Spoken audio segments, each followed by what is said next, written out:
Bob, do you ever see a situation where you would support giving tax credits or vouchers to parents to send their kids to private schools? Well, we must understand, first of all, that the Constitution of this state empowers us to provide a free public school system. And that's our number one priority. We've got to make sure that our taxpayer revenues and so forth go to our public schools. We need to make sure that anybody that's using those funds, whether it's public or in the future if there was to be something else, that those funds are distributed equal among all people, fair, and that they're held accountable. The problem I have with vouchers and tax credits is that they're wanting the money, but they don't want it to be on an equitable basis, and they don't want to be held accountable. And until we do that, I don't see me supporting that. We've looked over the number of years. We've got a number of things that we do for parents' choice and options. Charter schools, we started in 1996, and that's improved greatly. This past session, we approved a statewide charter school district that gives options for students to go to deregulated or flexible type school systems. We've done virtual schools. Virtual schools allow students to take courses that they can't get in their local schools and take them at home or at the public library or even at a school that they're not enrolled in. So that's open to public and private students. We've got alternative schools for those children that have problems, that need special attention. We've got K-4, early education situation where we now allow a parent, it's not mandatory, a parent can choose between a private child care provider or the public school system. So I think we're doing a number of things to provide options and choice. But for us to take public dollars that goes to the general revenues and give them to private institutions that don't want to be held accountable, that don't want to allow underprivileged children with social economic problems and poverty to attend and not pay extra fees, for them to pick and choose, it's not the system that we need to do. There have been a couple of plans that have been floated regarding consolidation. Yes, sir. Do you ever see supporting consolidation for Spartanburg County districts?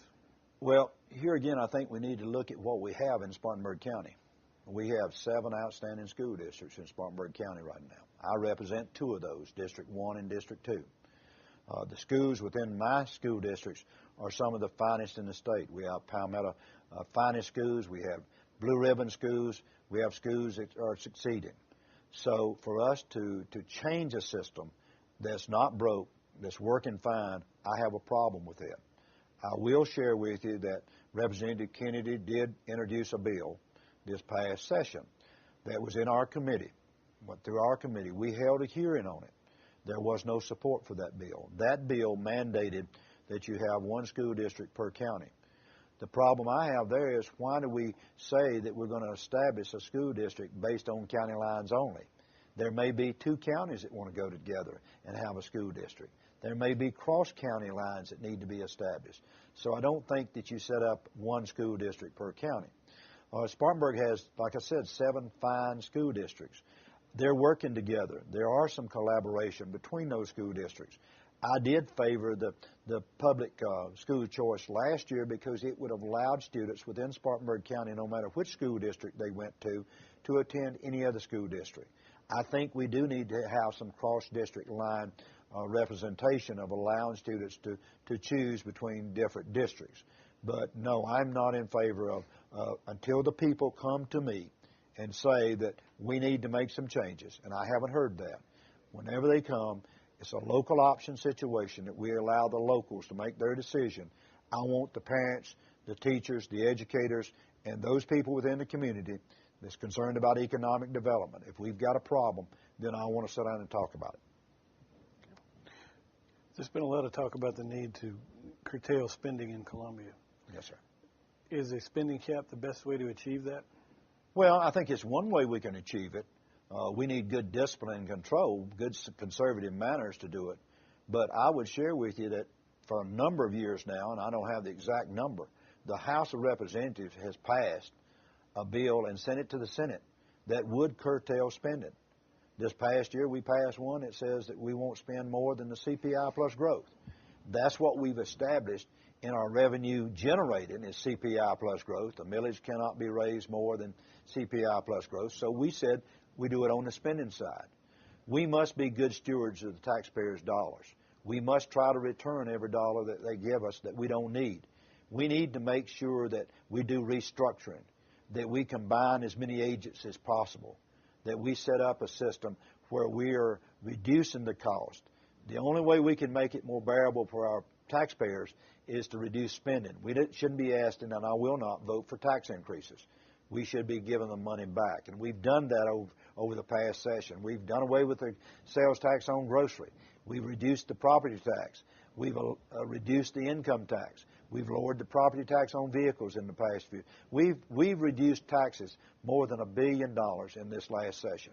So we know that we've downsized government, and that's the way you reduce spending, is downsize government, restructuring, combining some services. We must continue to provide the services, but we don't need to be asking for more money, and I'm definitely in favor of restricting spending. What specifically will you do to bring new investment and new jobs to South Carolina? My three main priorities right now are economic and jobs, illegal immigration problems, and education.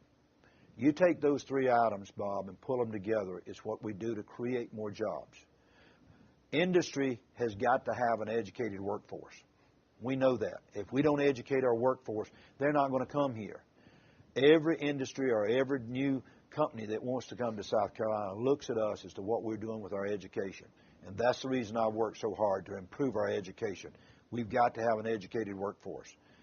At the same time, we got to make sure that we take care of the illegal immigration situation. They're draining our economy.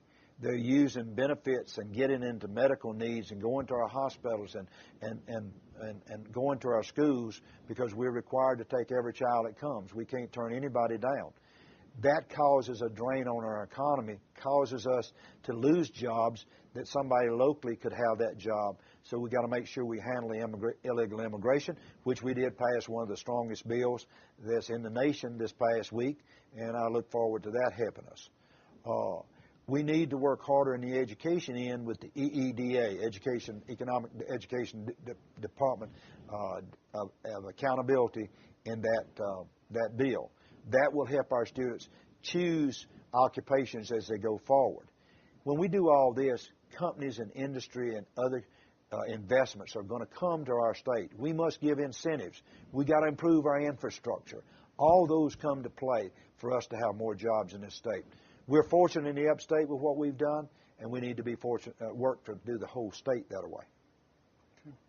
To go back to the voucher idea for a moment, you say that you're not necessarily in favor of vouchers, tax credits, but last year you introduced two amendments that would provide vouchers. So how do you square those two ideas? Well, let me share with you that to start with, Bob, that was a public school choice bill. The whole bill that we introduced, and it was my bill, that was a public school bill. And we introduced that bill to give options within the public school system, which I said earlier gives us a right to cross district lines and do those things. But there was some talk out there that the amendments were put up by the other side for straight out vouchers and tax credits, no accountability. So I said, okay, how do we determine if they're really true about what they are? So I put an amendment up that said that you couldn't pick and choose who would go to your school. You could not charge additional fees. You had to take the same test. You had to be held accountable. And if you're willing to do that, then I think you're playing on the same playing field. But what they're wanting the money. They don't want to be held accountable.